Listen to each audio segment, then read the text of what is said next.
di sana itu saya bersama dengan Mas Amin perginya bareng, tapi jalurnya beda. Pada akhirnya kita misah.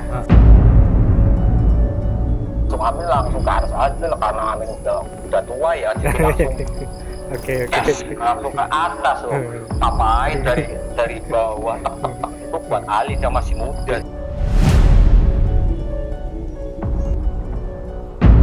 Ini baru masuk nih Mas. Assalamualaikum, punten gitu kan. Iya. Punten. Jalan beberapa langkah ke depan. Itu ternyata udah langsung ada jalur. Kalau alun-alun yang kayak gitu Mas, itu istimewanya malam, siang, sore, pagi rame terus. Beda kalau alun-alun yang zaman sekarang loh. Kalau malamnya sepi mesti rame terus. Non-stop. Tuhan.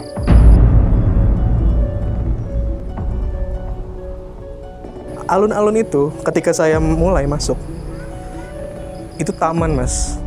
Taman. Jadi kalau misalkan ngelihat ini tuh jadi seakan-akan ada dua layer yang beda. Oke. Kalau saya pengen lihat yang secara manusiawinya, oh ini cuma hamparan aja yang orang-orang sebut sebagai alun-alun Surya Kencana. Keberadaan alun-alun ini sebenarnya ingin melestarikan, menjaga kali ya, melindungi bunga itu lah ya. Iya, melindungi bunga itu. Karena bunga-bunga purba ya.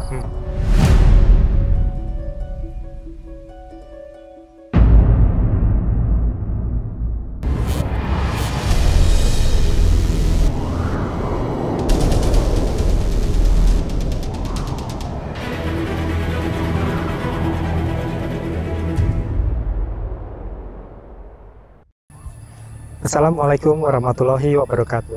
Waalaikumsalam warahmatullahi. Kembali lagi bersama kami di Time Travel. Nah, apa kabarnya nih, Liv? Alhamdulillah baik. Mas Anton gimana kabarnya? Syukur, alhamdulillah baik juga. Alhamdulillah. Kita juga sudah bersama dengan Mas Amin yang ada di Tegal. Mas Amin, say hi buat Sobat Time Travel. Halo Mas Amin. Apa kabar? Semoga baik-baik aja ya Mas. Yes. Ya Mas Anton, Mas Alif, alhamdulillah, Amin dan keluarga sehat-sehat selalu. Senang ya kita bisa ketemu lagi di episode ini. Kita pengen ngelanjutin episode sebelumnya ketika kita bicara tentang babat gunung di tanah Jawa. Kali ini menyambung dari episode yang kemarin itu kita bicara tentang kalau nggak salah bunga abadi ya. Gitu ya. Nah dari sana kita tuh tiba-tiba riset, terus Alif dan Mas Amin tuh sampai ke Gunung Gede ya, Gunung Gede Pangrango. Nah, di episode kita kali ini kita akan membicarakan tentang apa saja sih yang ada di Gunung Gede dan Pangrango dari kacamata spiritual. Nah, seperti kita banyak ketahui, Gunung Gede itu kayak gunung legendnya buat para pendaki ya. Hampir sering orang memulai pendakiannya di Gede, dan banyak juga cerita-cerita mistis atau angkernya yang ada di gunung itu. Tapi melalui perjalanan Mas Amin dan Alif, kita akan membuka tabir, menelusuri dimensi ruang dan waktu untuk melihat sebenarnya kita lagi kemana sih kalau kita lagi pergi ke Gunung Gede. Sobat Time Travel, memulai cerita perjalanan kita menelusuri dimensi ruang dan waktu menuju ke Gunung Gede. Waktu Alif dan Mas Amin ke sana, dari mana kalian memulai titik perjalanannya? Oke. Bismillahirrahmanirrahim.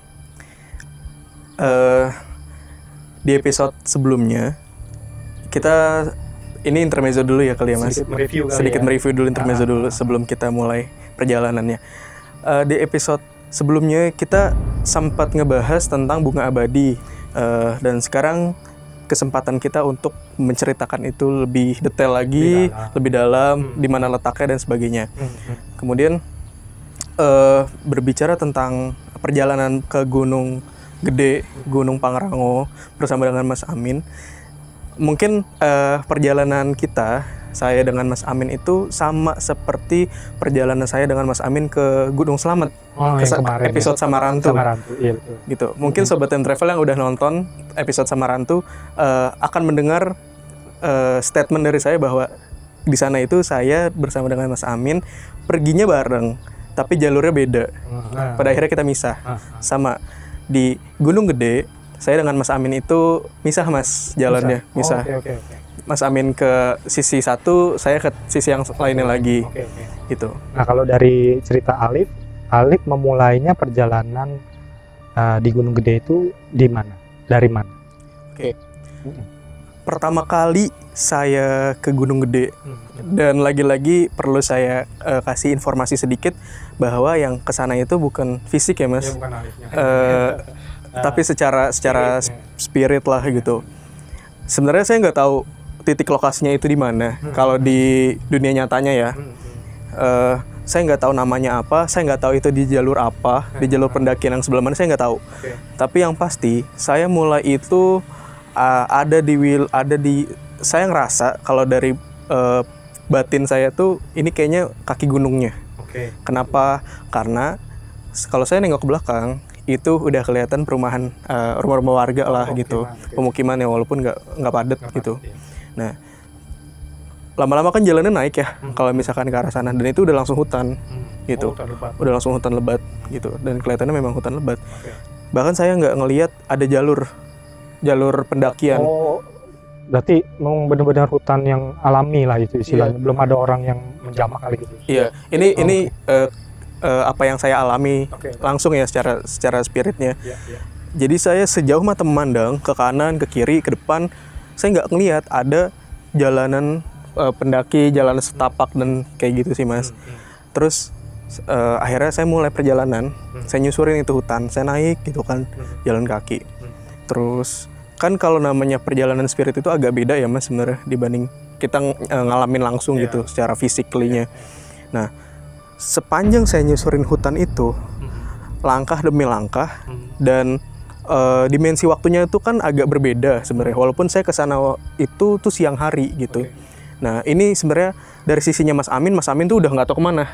Mas Amin udah ke arah sebelah kanannya saya jauh gitu, dan udah nggak tahu kemana dia. Saya terus lurus ke jalur yang ini nih. Tapi titik mulanya pada titik yang sama. Titik mulanya pada titik yang sama, tapi bukan di tempat yang saya berdiri tadi, yang saya ceritain. Jadi ada satu titik yang sebelumnya itu agak ke tengah. Dari posisi saya berdiri awal yang tadi saya ceritain, itu saya sama Mas Amin mulainya dari agak ke kanan ke tengah gitu. Dari situ kita mencar, Mas Amin agak ke kanan, saya ke kiri. Nah itu lanjut, saya nyusurin itu hutan. Nah namanya hutan, ya udah hutan aja. Seperti nggak ada yang menarik lah gitu, karena memang ya pohon-pohon gitu kan, terus suara-suara alam.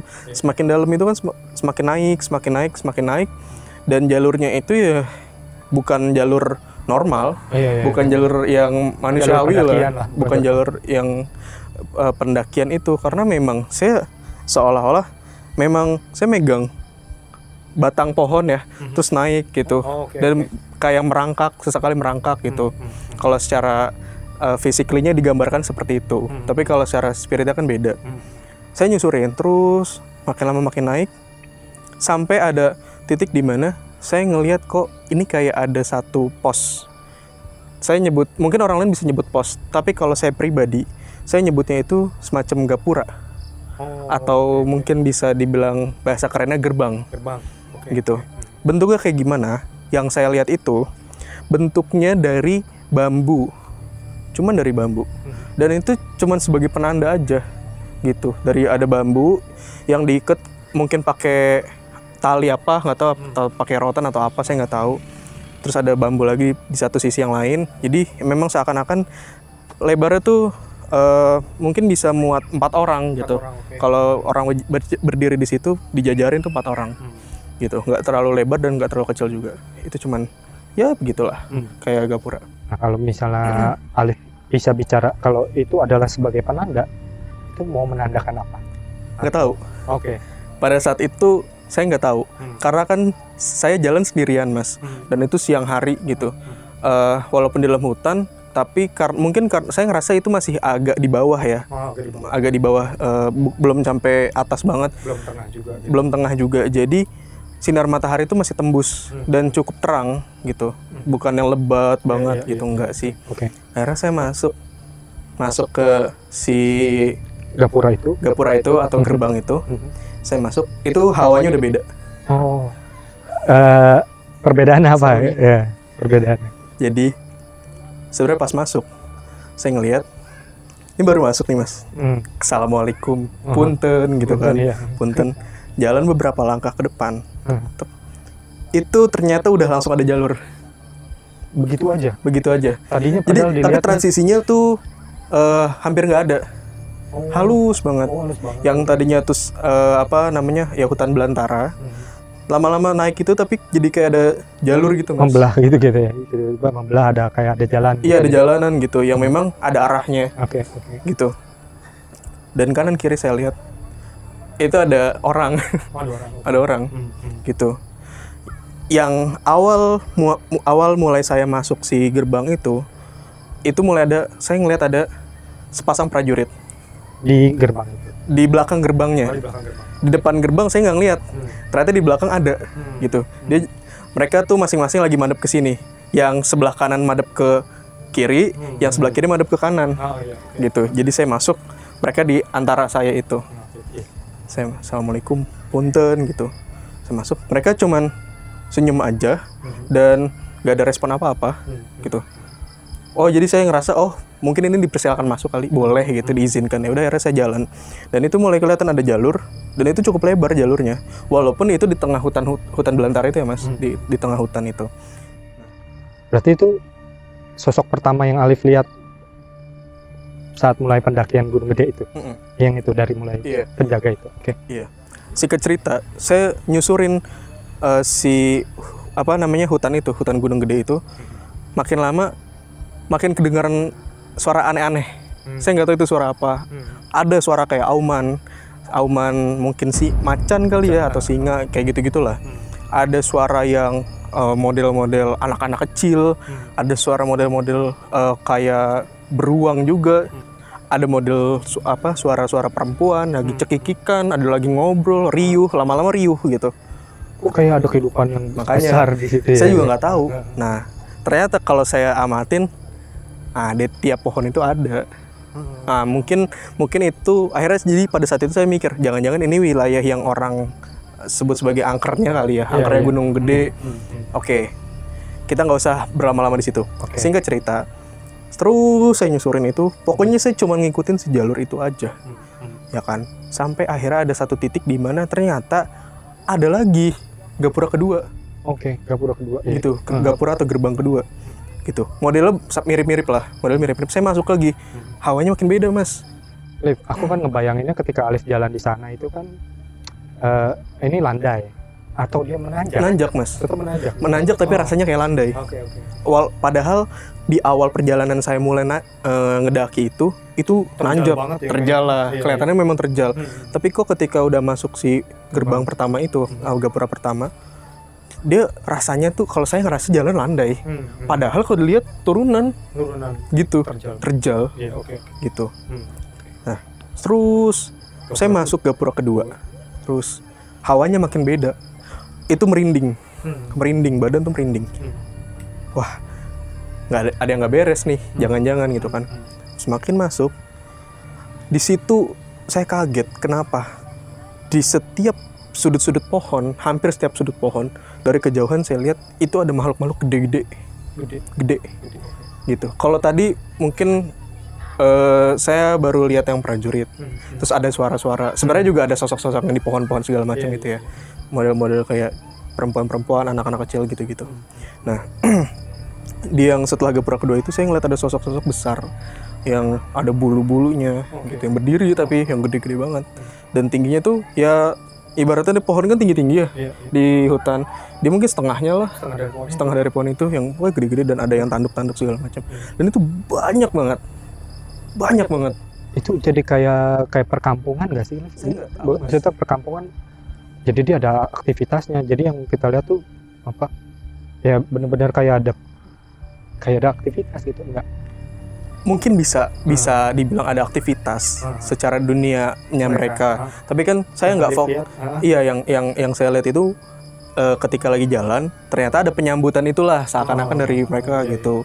Gitu kan, nih orang siapa, orang asing ke saya gitu kali ya, makanya mereka nunjukin itu gitu. Dan udah saya nggak mikirin lah, dan saya nggak nyari tahu itu siapa, kehidupannya gimana dan sebagainya. Saya cuman berprasangka baiknya gini, saya datang ke sini hanya untuk silaturahim, pengen tahu aja gitu, nggak ada niat yang aneh-aneh lah. Ya udah, akhirnya saya jalan, dan mereka juga nggak ngapa-ngapain sih, mereka cuma ngeliatin aja gitu dari si pohon-pohon itu ya, pinggir-pinggir pohon itu. Dan masalahnya Mas, seakan-akan kalau saya ngelewatin kumpulan mereka itu yang di antara pohon-pohon, saya jadi kayak kecil banget gitu. Tingginya wah mungkin bisa 2 meter kali, kan bisa 3 meter. Nggak bisa ngebayangin ya kalau misalnya orang-orang yang pergi mendaki sendirian solo hiking ya, dibawa seperti pengalamannya Alif kan spooky banget lah gitu istilahnya. Namanya hutan kan gimana ya, lebat gitu kan. Ya semua pohon, sejauh mata memandang tuh cuman pohon gitu, daun-daunan dan sebagainya.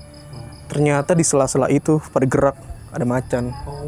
Saya nggak tahu itu macan beneran atau macan yang alamnya mereka lah gitu.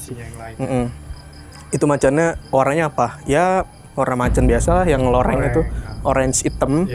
Yang loreng-loreng itu, sama ada yang putih. Putih tapi ada yang putih biasa, ada yang putih campur hitam. Oh, putih loreng juga. Garis hitam itu. Wah, banyak banget. Pada lari-larian gitu, lari-larian. Dan nggak mengganggu Alif itu? Nggak mengganggu. Cuman suaranya itu bener-bener menggema banget. Kalau misalkan mungkin Sobat Time Travel pernah nonton bioskop, itu bener-bener suaranya tuh di dalam bioskop tuh menggema gitu lah, kayak gitu. Hampir kayak gitu. Dan masalah itu di hutan, menggema. Sampai akhirnya saya nemu titik di mana ini udah agak lebih beda lagi nih. Di depan itu saya ngelihat ada gerbang lagi, tapi kok lebih apa ya, dia tuh kayak dari batu bata gitu, mulai kayak gitulah, tapi sederhana gitu, walaupun tetap ada si bambu-bambunya itu. Udahlah, saya masuk lagi tuh, jalan sampai akhirnya saya ngelihat itu suasananya udah lebih beda lagi. Di situ ternyata seperti ada pemukiman. Itu mulai ada tuh kelihatan rumah-rumahan di situ tuh. Rumah-rumahnya rumah-rumah dari kayu-kayuan gitu, dari bambu dan sebagainya gitu. Dan itu jaraknya agak jauh Mas, walaupun ada yang berkelompok, ada yang agak mencar gitu, agak mencar. Terus sepanjang jalan itu, kalau untuk yang wilayah 3 ini saya nggak perlu secara detail ngejelasinnya. Tapi ada penghuninya? Ada penghuninya. Dan itu penghuninya kayak orang biasa, kayak orang biasa. Tapi yang saya bingung, kenapa mereka tuh, saya ngerasa ini orang kok tua-tua ya, gitu, tua-tua. Hampir jarang saya ngeliat anak-anak kecil, hampir jarang, gitu. Sepuh semua gitu, bahasanya kita. Kelihatannya tuh orang yang berwibawa, yang tua-tua gitu. Itu gitu. Kayak kalau misalnya ngebayangin cerita Alif dari yang gerbang pertama, masuk gerbang pertama, gerbang kedua, terus gerbang ketiga, itu kayak levelnya naik gitu kali ya gitu. Nggak tahu. Pada saat itu saya nggak mikir kayak gitu Mas. Jadi cuman pengen jalan aja dan pengen tahu gimana sih Gunung Gede dari sisi penglihatan yang lain gitu kan. Saya nyusurin itu ada rumah-rumah gitu, ada rumah, terus ada kayak model lapangan ada gitu. Jadi kelihatannya mah landai, tapi padahal curam gitu, terjal turunan tanjakan gitu kan. Terus saya nyusurin itu, jadi si jalur itu cuman satu.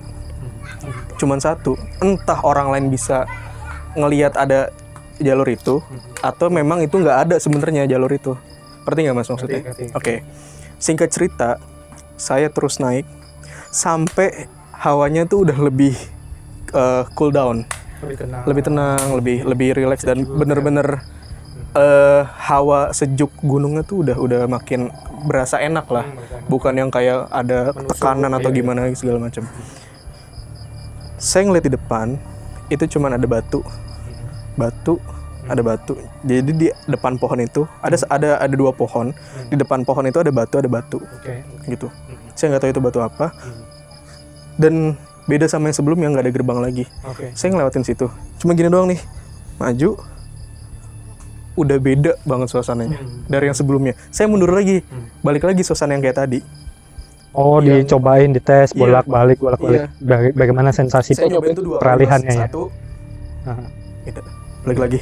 2, beda lagi. Beda, akhirnya saya lanjut. Bismillahirrahmanirrahim. Assalamualaikum lagi, punten gitu kan. Masuk, ternyata di situ mungkin yang orang sebut sekarang sebagai alun-alun. Alun-alun, oh yang di bawah itu ya? Yang di atas, yang udah di atas. Iya, maksudnya di bawah kawahnya itu ya? Alun Surya Kencana. Iya, alun-alun Surya Kencana. Kenapa saya bilang gitu? Karena saya telusurin jalan itu, terus naik ke atas. Itu masih naik mas, masih naik kan? Itu masih naik terus, saya jalan sampai akhirnya ketemu kayak model pasir, hamparan gitu, hamparan tanah gitu, luas banget.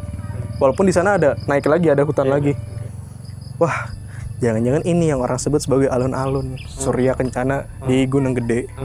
Nah, di situ kalau misalkan saya flashback lagi sebelumnya, sepanjang dari si titik batu itu, saya ngerasa itu seperti zona 4-nya, gerbang 4-nya.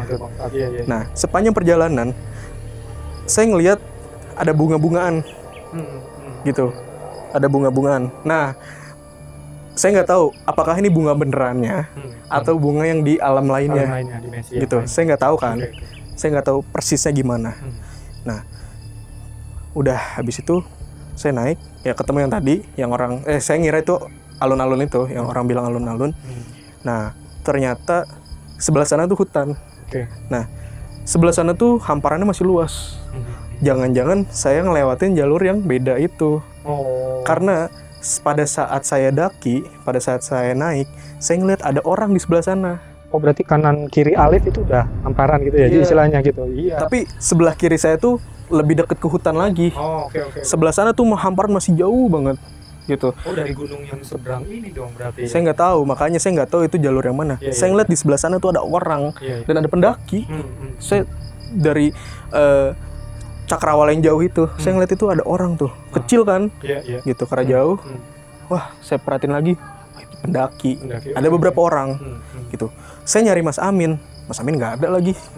Udahlah, saya terusin perjalanan tuh. Nah, sebenarnya yang tadi saya ceritain itu kan penglihatan secara penggambaran physically-nya, manusiawinya. Tapi kalau di dimensi lainnya, alun-alun itu ketika saya mulai masuk, itu taman mas, taman. Jadi kalau misalkan ngelihat ini tuh, jadi seakan-akan ada 2 layer yang beda. Kalau saya pengen lihat yang secara manusiawinya, oh ini cuma hamparan aja, yang orang-orang sebut sebagai alun-alun Surya Kencana. Nah, dari penglihatan yang sisi lainnya, itu kan sebenarnya taman ketika masuk situ. Nah, masuk situ, tapi sebenarnya ada gerbang lagi mas. Ada gerbang lagi di tamannya itu. Sebelum taman itu ada gerbang. Jadi setelah hutan itu ada gerbang, kayak model gerbang gitu, tinggi dan panjang banget, gitu. Ada pintu kecil di situ, saya masuk. Nah, sampai akhirnya ketemu taman itu. Tapi yang mungkin secara manusiawinya itu alun-alun kali, alun-alun Surya Kencana. Tapi secara sisi lainnya itu ternyata taman. Dan taman itu bagus. Kenapa bagus? Karena di situ ada kolam-kolam ikan gitu. Ada beberapa kolam ikan yang bentuknya kayak lingkaran gitu. Ada apa ya? Seperti taman-taman itu ada bunga-bunganya gitu, Mas. Bunganya macam-macam. Terus ada juga bunga yang orang kenal dan saya tahu gitu ya sebagai bunga abadi itu atau bunga Edelweiss itu. Gitu. Pokoknya beraneka ragam macam bunga itu di situ ada, gitu. Walaupun nggak semua ya, tapi dan itu wangi gitu, enak. Dan itu ada jalan-jalannya, ada jalan-jalan setapaknya gitu, ngebelah gitu. Nah, saya terus melangkah sampai akhirnya saya ngeliat ke arah kanan depan. Saya ngeliat di sebelah sana itu ada bangunan besar. Di depannya lagi kayak semacam ada pendoponya. Di depannya lagi ada kayak model gerbang utamanya. Kompleks gitu dong, kayak itu. Kompleks gitu. Iya, kayak modelnya kayak kompleks itu. Bangunannya kayaknya nggak usah saya cerita detail ya mas. Tapi intinya bangunan itu megah banget. Secara logika tuh nggak masuk akal sebenarnya. Ada di atas gunung itu. Tapi ini karena dimensinya beda ya. Itu ada bangunan itu dan Saya ke sana, ngedeket ke sana. Dan ternyata di samping-samping bangunan, di samping si bangunan besar itu ada jalan-jalan lagi. Jalan itu sampai ke atas lagi. Jadi setelah si bangunan itu kan ada hutan lagi. Ada hutan, tapi ternyata di situ ada jalan. Ada jalan bagus. Saya ngikutin ke atas. Singkat cerita saya jalan ke atas lagi. Di atas itu di puncak. Kenapa puncak ya? Karena sana udah nggak ada lagi. Apa ya, kayak kawahnya gitulah. Di atas itu ternyata ada satu bangunan lebih kecil daripada bangunan yang tadi dan lebih sederhana gitu. Itu jadi seolah-olah jadi kayak rumah atau mungkin kayak villa gitu. Atau kayak tempat buat intinya tempat buat beristirahat kayaknya sih gitu. Karena secara perawakan itu lebih sederhana dan lebih kecil dibanding si bangunan megah yang tadi. Kalau saya nyebut itu bisa mungkin keraton kali gitu. Pokoknya tempat yang bagus lah. Kayak gitu, Mas. Supaya ceritanya lebih seru, kita mungkin cari tahu cerita dari sisinya Mas Amin ya. Yang mengambil jalan lain ketimbang jalan yang Alif pilih. Oke. Sobat Time Travel, kita akan berbicara dengan Mas Amin tentang ceritanya dia. Nah, Mas Amin, tadi kan udah diceritain sama Alif ya, dari bawah sampai kita udah sampai ke tempat tertirah ya, paling atas ya, Mas. Alun-alun Surya Kencana, Mas. Gunung Gede. Nah, kalau misalnya dari jalurnya Mas Amin, coba Mas Amin ceritain dari titik awal Mas Amin melakukan perjalanan di Gunung Gede itu mulainya dari mana?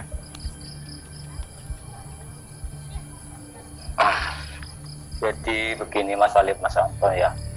Awalnya Amin jalan sama Mas Alif itu memang terkenal biasa ya. Resenya Mas Alif itu ya selalu cari tahu tempat itu ada apanya, barangkali mungkin ada yang sangat disayang buat Mas Alif itu loh. Memang itu Mas Alif jalannya gitu. Itu Mas. Oke.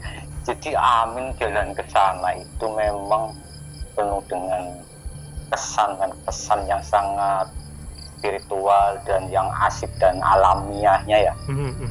Nah, di situ Amin masuk jalan pendaki terus sampai capek ya, lutut ini ya kayak mau patah gitu ya. Tapi kan ada sedikit bumbu-bumbunya biar mulus itu. Nah, ternyata Sang Alif udah ada di atas. Lo kebalik malah. Bukan Mas Amin duluan kali ini berarti. Disuruh, iya di situ kan ada beberapa pintu ya Mas. Nah, Alif itu bawaannya kepengennya pintu yang nggak bisa, yang tak boleh dimasukkan sembarangan orang dulu lewatnya situ Mas. Itu Sang Alif itu. Menurut Amin, Lip, ayo Lip, kesini aja Lip. Gak mau sama Mas Amin, mendingan kesini, ke situ. Oke. Alif itu, lagu situ kayak preman lah ya, zaman sekarang ya preman itu. Preman ya. Itu akhirnya Alif masuk, Amin masuk. Ternyata setelah masuk pintu yang Alif itu pintu yang sebelah sana, nah Amin sebelah sini. Nah, pas ketemu di situ lagi, ketemu di pusatnya itu. Wah, ada apa Mas Amin? Itu ada bangunan bagus sih. Alif masuk, wah bagus sekali Mas. Nah, di situ kan ada sesuatu yang sangat istimewa sebenarnya Mas. Itu ya. Jadi di situ ya identik dengan kalau gunung ya mesti ya ada penunggunya, ada yang begini, ada yang begini, ada yang menyerupai manusia, ada yang menyerupai binatang. Nah itu masuk di suatu tempat, Alif itu memang bawaannya memang ya jahil juga, memang terkenal di spiritual itu. Alif itu jahil. Mas Amin, itu ada apa? Itu ada seruling emas Mas Amin. Kamu tahu dari mana Alif itu seruling emas? Iya Mas Amin. Auranya terus cahayanya itu mengkilat keemas-emasan, memang itu emas kok keemas-emasan ya Mas Anton. Mas Alif itu ternyata benar yang Alif lihat di situ, yang Amin udah benar-benar fokusnya situ seruling emasnya itu. Tapi itu kan bukan di bawah-bawah gunungan Mas, sudah sampai di atas. Iya. Yes. Iya udah di atas langsung, Amin langsung ke atas aja lah, karena Amin udah tua ya, jadi langsung Oke. Langsung ke atas loh. Ngapain dari bawah itu buat Ali dia masih muda dong. Barangkali ada cewek cantik. Yeah. Menikmati perjalanannya. Iya. Oke. Ke atas aja. Nah, di situ nggak menjumpai. Berarti mulai dari alun-alun ya, Mas Amin ceritanya ya? Udah sampai di alun-alun. Iya, alun-alunnya rame. Iya, kalau alun-alunnya mau diceritakan gimana ya mesti rame, jualannya ada, orang-orangnya bajunya kayak gini, namanya alun-alun ya. Serba-serba macam-macam bajunya ya, alun-alun ya. Gitu. Ramai sekali berarti Mas di alun-alun itu ya? Ada iya, rame penghuninya, makhluknya sana. Kalau alun-alun yang kayak gitu Mas, itu keistimewaannya malam, siang, sore, pagi rame terus. Beda kalau alun-alun yang zaman sekarang loh. Kalau malamnya sepi mesti rame terus. Rame terus. Stop. Terus dilanjut Mas Amin, apa yang menarik di sana Mas Amin?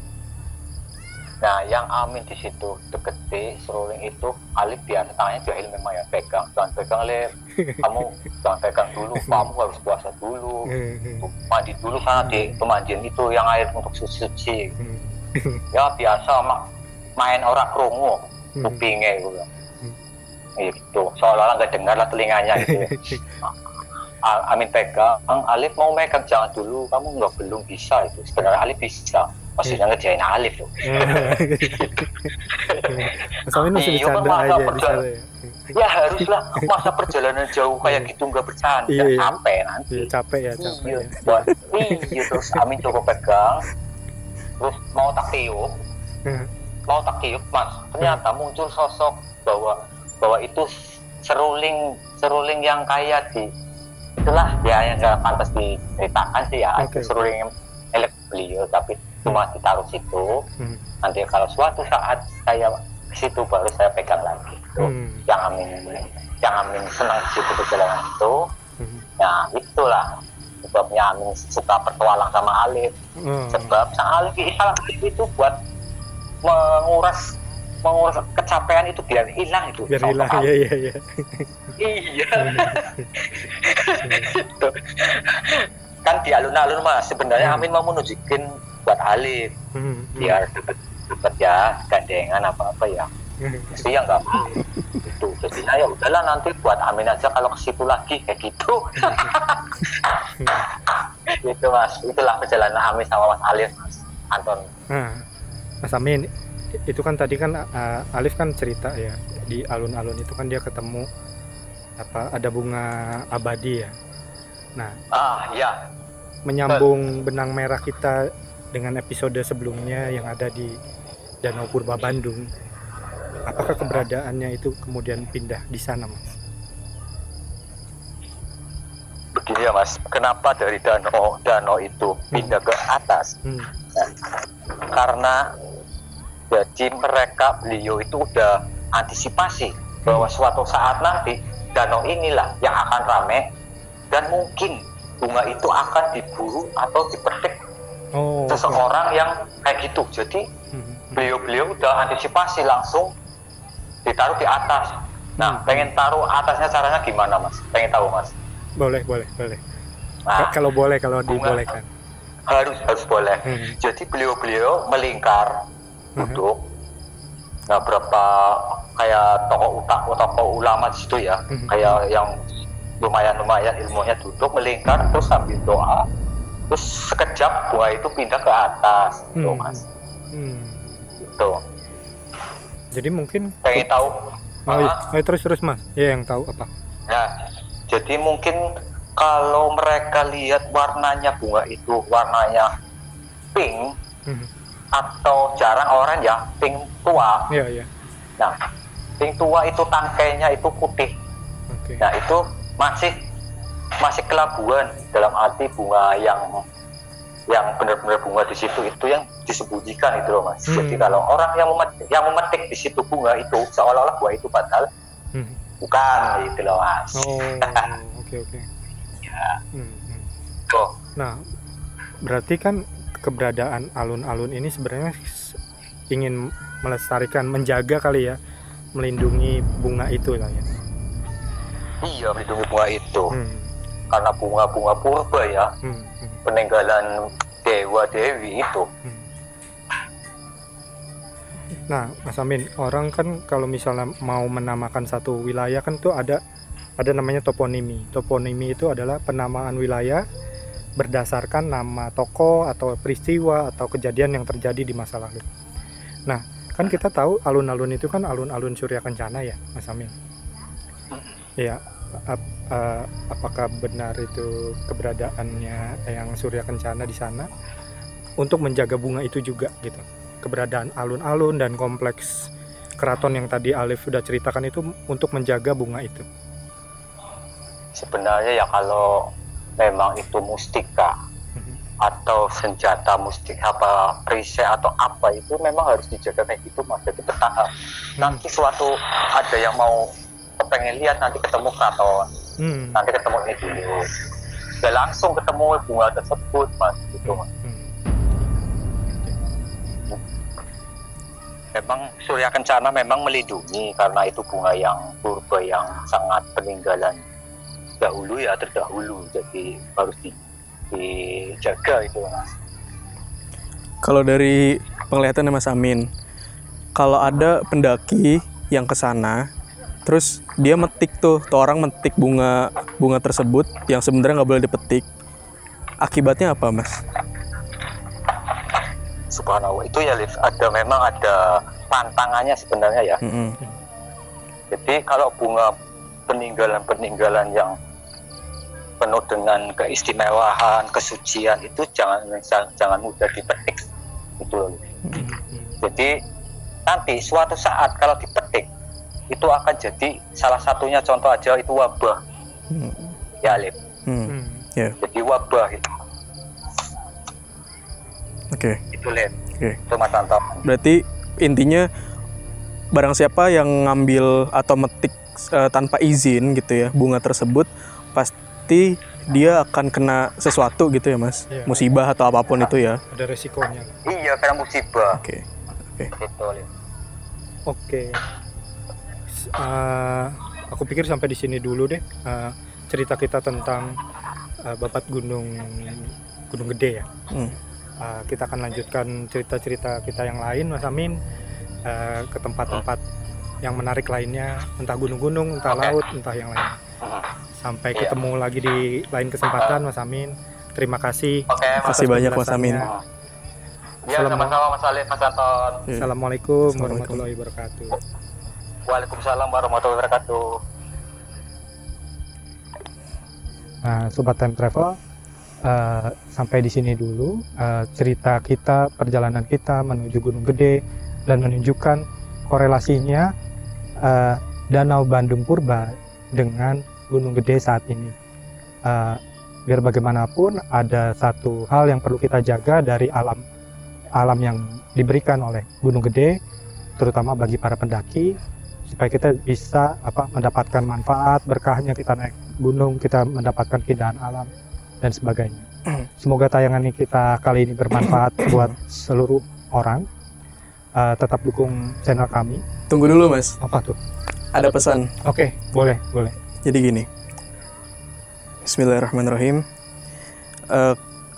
Untuk seluruh Sobat Time Travel yang nonton atau siapapun kalian yang nonton tayangan episode Gunung Gede, Pangrango, tentang bunga abadi, bunga Edelweiss dan sebagainya yang tadi sudah kita ceritakan, kami ingin menyampaikan sebuah pesan pengingat untuk kawan-kawan semua. Bagi siapapun yang mendaki Gunung Gede, Pangrango, Gunung Salak, dan gunung-gunung lain yang ada di Indonesia bahkan di seluruh dunia, kalau bisa jangan pernah tinggalin sampah apapun. Betul. Baik sampah yang memang sampah maupun sampah yang kotor, sampah secara kotoran yang lain, apapun itu bentuknya. Mungkin para pendaki paham maksudnya apa? Ya, lebih paham. Yang biasa mendaki. Dan khusus untuk Gunung Gede, Pangrango, di situ kan ada bunga abadi, ya Mas. Yang tadi kita bahas ada bunga Edelweiss itu. Kalau memang masyarakat sekitar bilang jangan dipetik, Kalau misalkan memang sudah tahu desas-desus atau mitosnya, jangan dipetik. Ikutin aja aturan yang udah ada, ikutin aja adat istiadat yang udah ada. Jangan ngelanggar lah istilahnya. Nggak usah macam-macam. Anak zaman sekarang kan keseringannya iseng gitu ya, pengen tahu tantangan gitu, adrenalin dan sebagainya. Daripada nanti ada sesuatu yang ya kalian bertanggung jawab sendiri atas diri kalian gitu. Tapi sebelum itu terjadi, kami mohon jangan dipetik. Jangan melakukan sesuatu yang tidak berkenan bagi tuan rumah, istilahnya itu. Mari kita jaga keabadian dan keharuman bunga purba dari zaman dulu, di mana itu merupakan warisan lah ya, yang harus dijaga sampai anak turun selanjutnya. Intinya ibarat kalau kita kemanapun, di situ bumi dipijak, di situ langit juga dijunjung.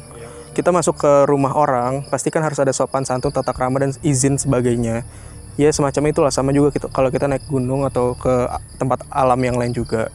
Intinya gimana cara kita memberikan rasa syukur kepada Tuhan yang Maha Kuasa yang udah menciptakan segala sesuatu yang ada di bumi ini. Gitu aja sih. Siap. Oke Sobat Time Travel, semoga tayangan kita lebih bermanfaat lagi. Ada pesan juga dari sana. Tetap dukung channel kami dengan subscribe, dengan like.